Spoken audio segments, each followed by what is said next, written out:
You think the past looked dirty. You have no idea how bad it smelled. Not a little unpleasant, not earthy, not old building smell. I mean eye-watering, throat-burning, vomit-inducing stench. And the worst part, people didn't notice it, because to them, this was normal. If you were dropped into the past for just one day, the smell alone would overwhelm you, before hunger, before disease, before violence. This isn't about wars, this isn't about plagues, this is about something you could never escape. Smell. Imagine waking up in a medieval city.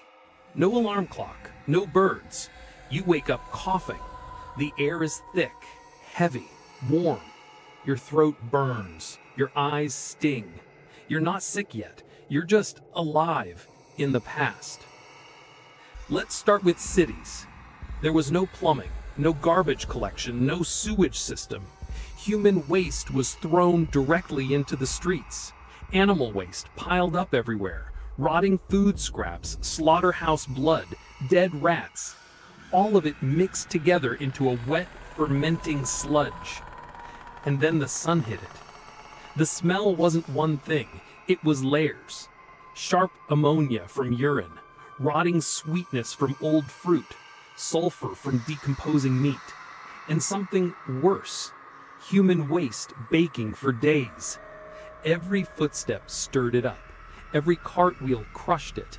Microscopic filth filled the air. You didn't just smell it, you breathed it in. Now imagine the people. Bathing wasn't daily, it wasn't weekly. For many people, it was never. Clothes were worn for months, sometimes for years. Sweat soaked into wool. Oils turned rancid. Lice lived in the seams.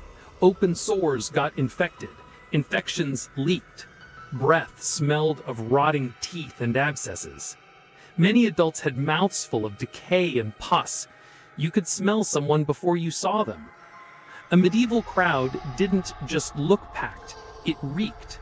This wasn't body odor, this was decay walking past you. You might think the countryside was better. It wasn't. Animals lived inside homes. Cows, pigs, chickens. Manure piles sat just meters from where people slept. In winter, animals were kept indoors for warmth, which meant ammonia-filled air trapped in small rooms. Breathing burned your lungs. Your eyes watered constantly. Rain mixed with manure. Heat cooked it. Gases rose into the air. People didn't call it poison, they called it life. Food didn't smell fresh. Meat was salted, smoked, or already turning. Fish was often days old. Spices weren't used for taste. They were used to hide rot. Milk spoiled quickly. Cheese sweated and crawled with insects. Bread grew mold. People scraped it off and ate it anyway. Markets smelled like blood, fish guts, smoke, and decay. Your modern nose wouldn't adapt. It would revolt. And then there was death. Dead bodies weren't removed quickly. Graves were shallow. In summer, decomposition drifted through streets. During plagues, bodies piled up.